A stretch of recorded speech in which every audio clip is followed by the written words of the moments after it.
In the second of these video lectures over music of Native America, I'll be examining two Navajo songs, both of which are associated with sacred ceremonies of high seriousness. In the case of both songs, I'll be talking about melodic characteristics that are typical of Navajo singing and exemplified by both. I'll also be talking about the vast differences between the two songs and how those differences can be accounted for. First, we hear Yei Be Chei, the centerpiece of the Nightway ceremony. The Nightway ceremony is the most important Navajo curing ritual and can last over a week. It involves a great deal of singing, dancing, praying, feasting, smoking, and so on. And its most important focal point is the Yei Be Chei song. The ceremony aims at the restoration of lost balances, and the Yei Be Chei song is said to represent the calls of the gods themselves. Listen.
Although that song was sung in unison to the accompaniment of a rattle and was hence lacking in the kind of casual polyphony that resulted in the Sioux grass dance on account of overlapped call and response phrases, this music is far more complicated than either of the Native American songs I presented in the last lecture.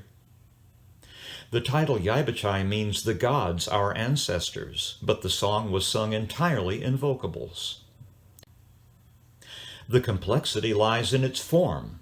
The song cycles through a number of short melodic fragments in no readily discernible order, although the flawless performance of the singers must mean that there is a detectable order.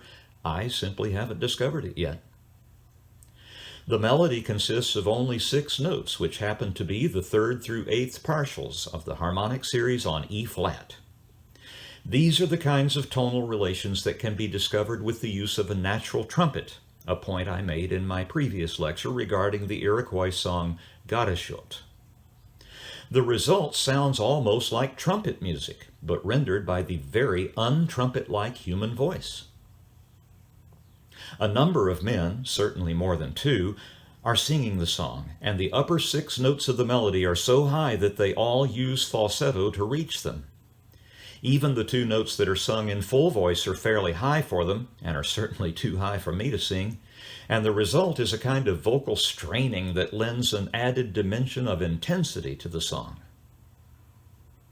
The most remarkable feature of the melody is an athletic sounding leap of an octave from the low tonic to the high, full voice to falsetto, followed by a melodic descent that eventually returns to the low tonic, whence the leap happens again.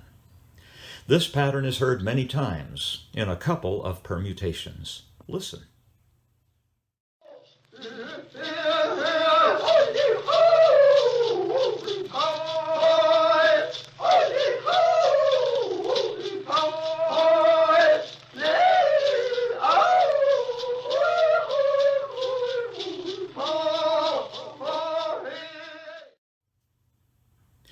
It seems to me that any time you hear Native American singing that involves that distinctive melodic configuration, it's a fairly safe bet that the music is Navajo. In the spirit of the question, what can this music contribute to our understanding of the world, I want to make two comments. The first is aesthetic. This complex music has been described as Navajo classical music, and I believe that's an apt description. What jumps out at the listener is the song's formal complexity, complex almost to the point of being opaque. Now consider the fact that a culture that values complexity in its music will probably value the same quality in its other arts as well, and that's certainly the case with Navajo art. If you visit an art museum with a substantial Native American collection, the Nelson Atkins in Kansas City, one of my personal favorites, comes readily to mind, you'll likely discover that Navajo culture is disproportionately represented in that collection. There's a good reason for this. Collectors have long prized Navajo ceramics, tapestries, costumes, and paintings for their extraordinary use of color and pattern. This is also represented in their sand paintings, ephemeral works of art not unlike the colored sand mandalas lovingly and painstakingly assembled by Gyuto monks in Tibet, only to be wiped out of existence almost immediately upon the finishing of the work. It can be sobering to try to plumb what this might represent. That's your mission for the day if you're willing to accept it. The other point I want to make is this. The Nightway ceremony is often performed on behalf of returning combat veterans. The Navajo are famously patriotic, and many of their young men and women sign up for a tour of duty with one of the branches of the U.S. military. If you do this, of course, you run the risk of being sent far away from home and placed in a situation where you must shoot at other people and be shot at by them. Unsurprisingly, this results in deep injury, not just physically, which is bad enough, but psychologically, spiritually, you might say.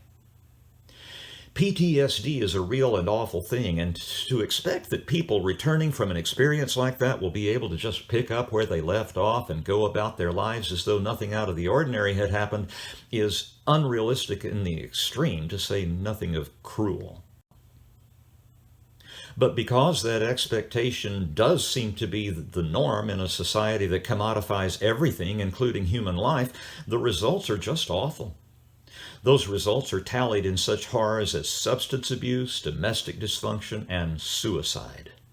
Look up the statistics on returning combat veterans if you have the stomach for them, and consider what a poor job the United States typically does of taking care of those who have served her with anything beyond lip service.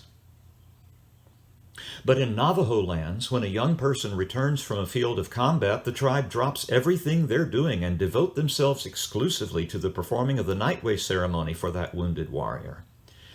It comes to a week-long embrace by the whole tribe of that young man or woman.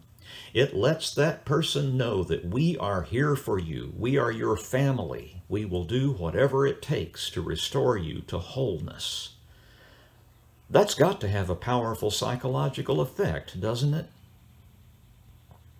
Knowing that about it, listen to the song again and imagine its impact on a wounded warrior, knowing that those elders are calling on the spirits of departed ancestors to come and take charge of this life, get this life restored to full fellowship in the human family.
Now I'm going to shift the focus, but with Navajo ceremonial music still in view.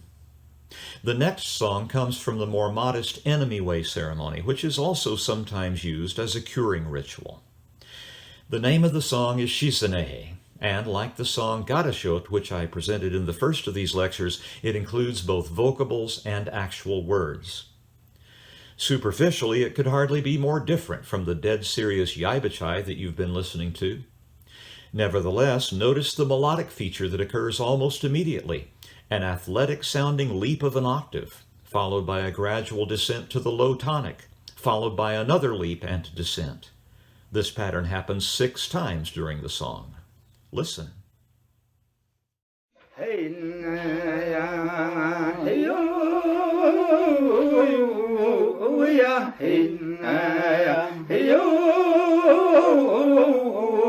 ya, hey, ya, honey, ya, honey, yo, ya, hey, ya, honey, ya, honey, yo, ya, hey, ya, hey, yo, ya, hey, ya, hey, yo, ya, hey, ya, honey, ya, honey, yo, ya, hey, ya, honey, ya, honey, yo, ya, hey, ya, Shizhana'e, Shizhana'e, kya zizan shikano tata, ya, hey, ya, Shizhana'e, Shizhana'e, kya zizan shikano tata, ya, hey, ya, yo, ya, hey, ya, yo, ya, hey, ya, ane, ya, ane, yo, ya, hey, ya, ane, ya, ane, yo, ya, hey, ya. Now, what did you pick up on as you listened to that song? Don't lose sight of the fact that one of the most important benefits of taking a class in world music is the refinement of your listening skills. Ideally, because you took this class, you'll become a more careful listener, will notice more as you listen to music, and will experience enhanced enjoyment because of it. Here are some of the things that might have caught your ear. First, unlike the Yei Be Chei song you heard earlier, this music follows an easily discernible formal pattern. Second, the song's rhythmic profile was very different from that of Yei Be Chei. Yei Be Chei, like the Sioux grass dance, has a relentless, driven, metrical backdrop of fast beats. Although the percussion instrument in the case of Yei Be Chei is a rattle, not a drum, it should be obvious enough that the rhythmic profiles of the two unrelated songs are very similar. Compare this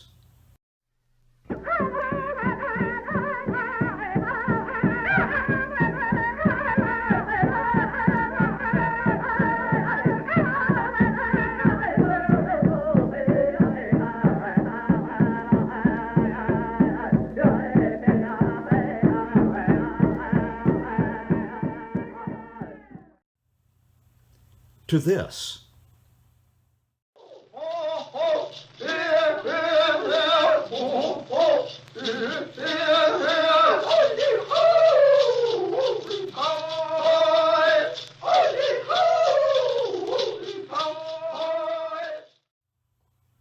And now notice how different the rhythm of Shizhana'e is from that of both the grass dance and Yei Be Chei. Hey, ya, hey, yo, ya, hey, ya, hey, yo, ya, hey, ya, honey, ya, honey, yo, ya, hey, ya, honey, ya, honey, yo, ya, hey.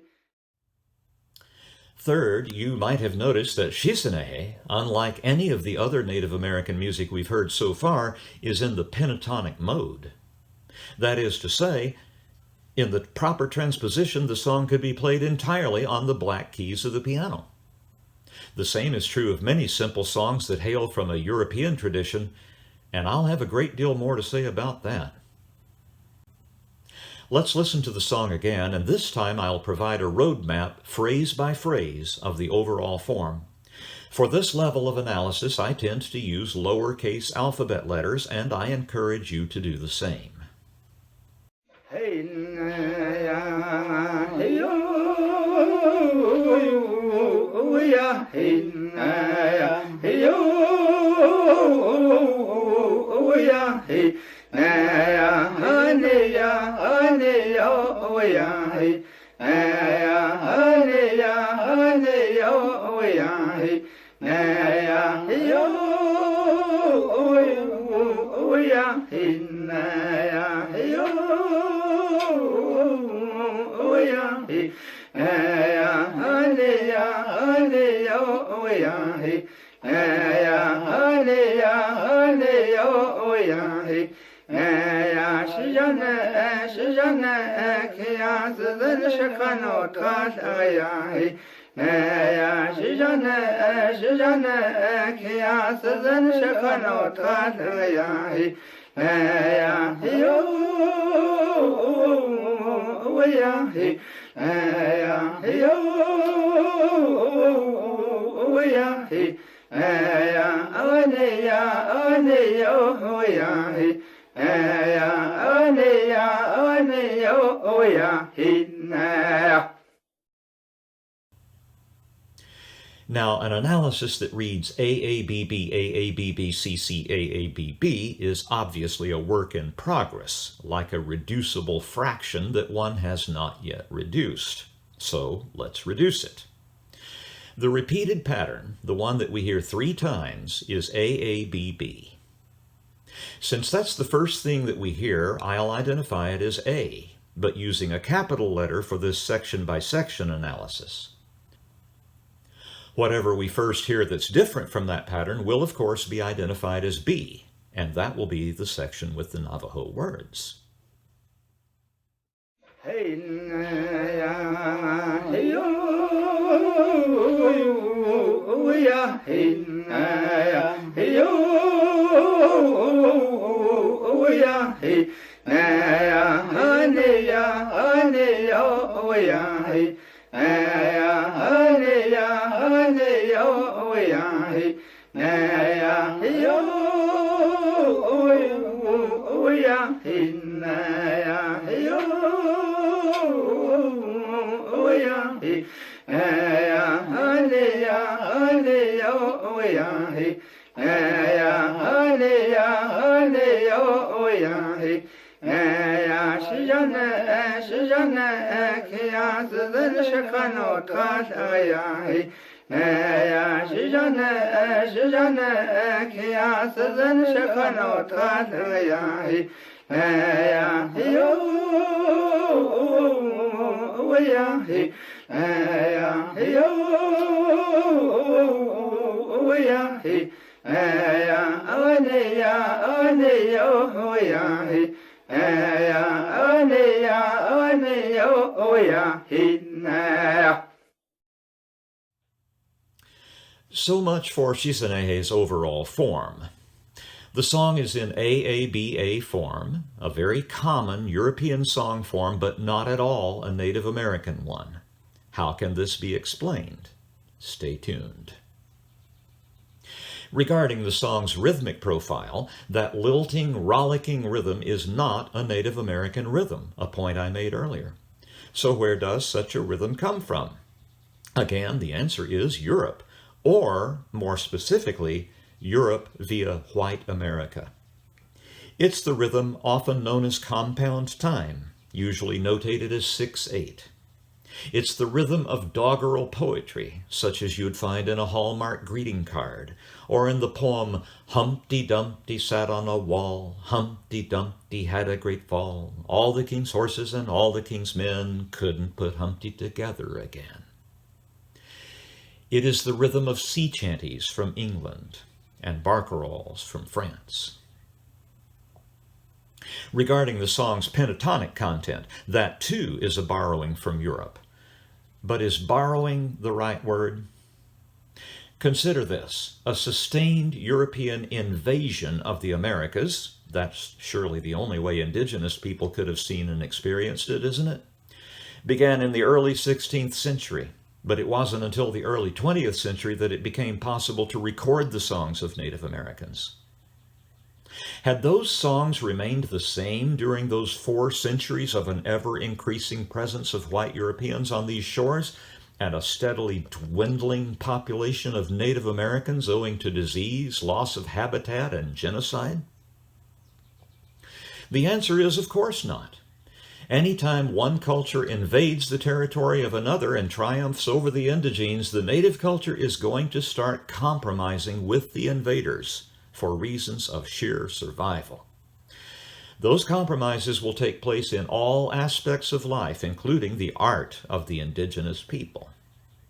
As the natives come to adopt the dress and polities and manners of the invaders in hopes of blending in and surviving, their art will come increasingly to resemble that of the invading population. This has happened many times in human history, and if you want a good comparable instance to examine, look at the Mughal Empire in India during the early 16th through mid-18th centuries. The Taj Mahal, said by many to be the most beautiful building in the world, is an artifact of that cultural cross-pollination. The point I'm trying to make is that during the 4 centuries when Europeans were increasingly taking over the lands of Native Americans, but before there were any recording devices to capture their songs, the music of Native Americans was changing as those populations attempted to align themselves with the invaders, again for purposes of survival. I'll have much more to say about this in my 3rd lecture on Native America, but for now I'll move on. I indicated, and you heard, that the song includes both vocables and Navajo words, which are heard in the song's B section. The only information I have about this is what David McAllister wrote in his entry in Jeff Todd Titan's Worlds of Music, and I cannot vouch for its accuracy. But, having no other sources at hand, I will paraphrase him and hope he got it right. McAllister indicates that the words you hear in section B are not actually organized grammatically, that is, in sentences, but that they exist in a kind of free association. He says that the words might be understood as follows: I'm in luck, I'm in luck, she's leaning up against the storefront, looking everywhere for me. McAllister explains it this way: the cognitive dissonance between the image of a woman leaning up against a storefront while simultaneously stalking these lucky guys tells the tale. She obviously can't be doing both simultaneously, so which is it?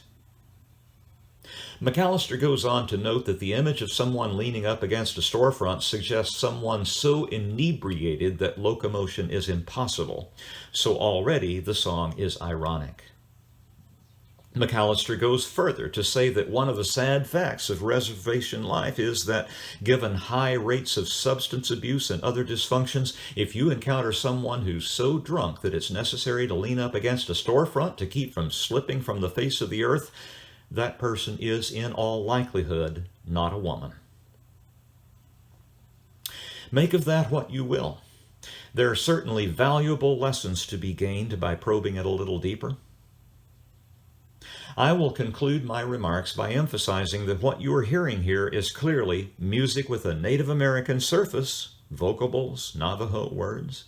But if you look even a tiny bit beneath the surface, you can clearly see European music in Native American costume. This is not the last time you'll encounter this, as I'll have more to say about it in Lecture 3. For now, let's listen to the song once more, keeping in mind that it is a little humorous relief in the midst of an otherwise serious ceremony. And then I'll ask you to take the quiz that accompanies this video and return it to me no later than this Sunday at 5 p.m. Hey, hey, yeah, hey, hey, yeah, hey.